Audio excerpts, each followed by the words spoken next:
Para K-Paul em Concat Mission, sou Lisa Silva. A Trindade é uma das mais importantes de todas as doutrinas cristãs, pois está no cerne do que Deus é. A doutrina da Trindade diz que Deus é um ser, três pessoas. O único ser que é Deus é uma alma eterna composta por três centros de consciência: o Pai, o Filho e o Espírito Santo.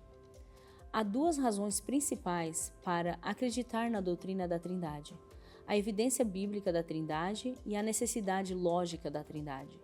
Considere a necessidade lógica da Trindade. Deus é, por definição, o maior ser concebível. Deus é onisciente, onipotente, todo bom, eterno, necessário e trino.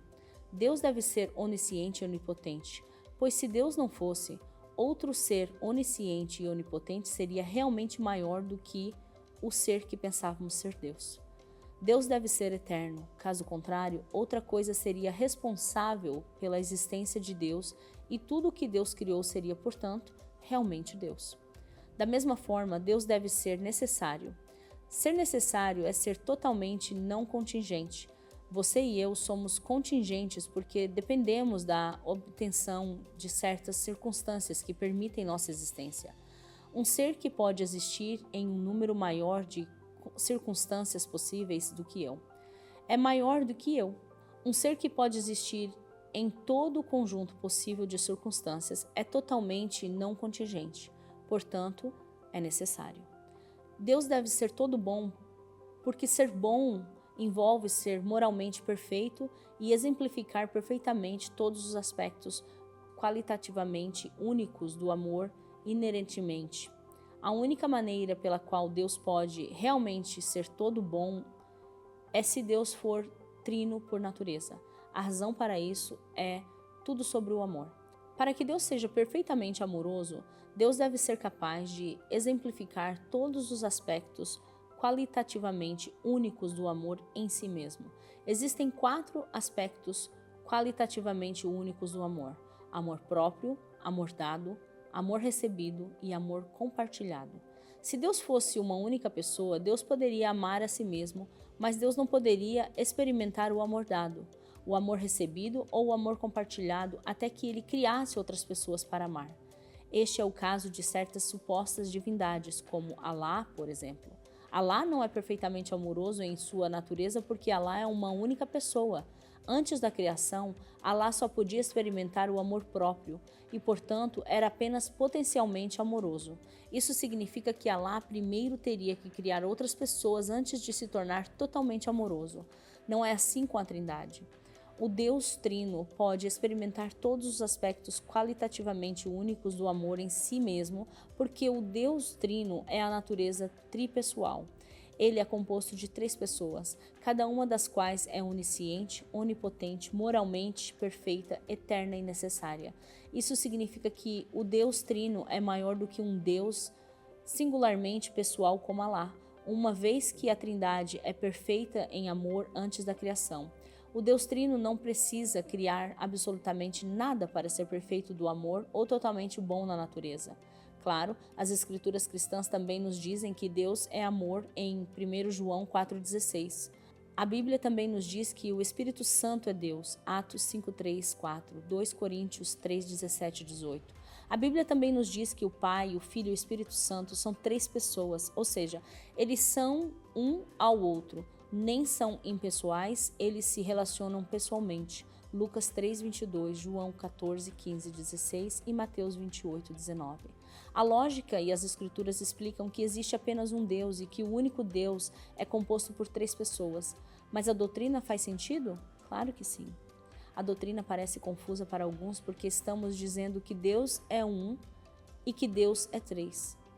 Isso não é contraditório? Não. Porque não estamos dizendo que Deus é 1 e 3. Simpliciter.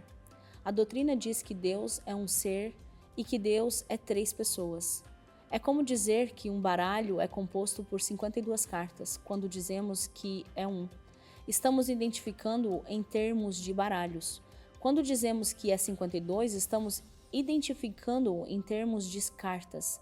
Mas quando dizemos que é um baralho e quando dizemos que são 52 cartas, estamos escolhendo exatamente a mesma porção da realidade com ambas as descrições.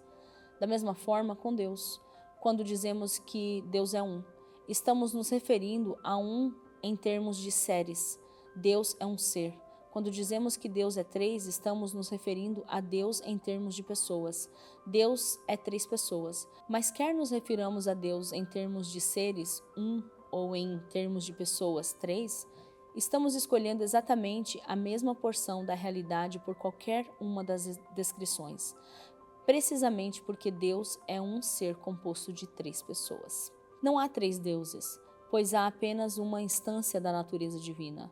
Deus é trino por natureza, mas as pessoas da Trindade não são individualmente trinas, cada uma delas é uma parte da Trindade. É importante afirmar que só existe um Deus, mas que cada pessoa é divina. Mas não é tudo o que Deus é. O Pai é divino, mas não é toda a Trindade. O Filho é divino, mas não é toda a Trindade. O Espírito Santo é divino, mas não é toda a Trindade. Somente juntas são as pessoas divinas, toda a Trindade. Cada pessoa, entretanto, é uma parte inseparável da Trindade e um centro de consciência sustentado pela única alma que é Deus. Assim, o triteísmo é uma noção heterodoxa e herética de ser evitada quando se considera a Trindade. Outras posições heréticas e não ortodoxas a serem evitadas ao considerar a Trindade incluem o modalismo e o subordinacionismo. Modalismo é a ideia de que existe apenas uma pessoa divina que desempenha três papéis divinos diferentes. Isso é antibíblico e ilógico. O subordinacionismo, a realidade é que o Pai, o Filho e o Espírito são membros coiguais e copoderosos da Trindade Divina. Embora a doutrina possa exigir algum poder de pensamento para ser compreendida e haja um elemento de mistério envolvido, Deus é trino. Deus deve ser trino para ser totalmente amoroso a si mesmo, e a Bíblia explica que Deus é três em um. Que a verdade e o poder da doutrina da Trindade o impulsionem a uma devoção mais profunda de Deus Todo-Poderoso. Para K. Paul e com Cat Mission, sou Lisa Silva.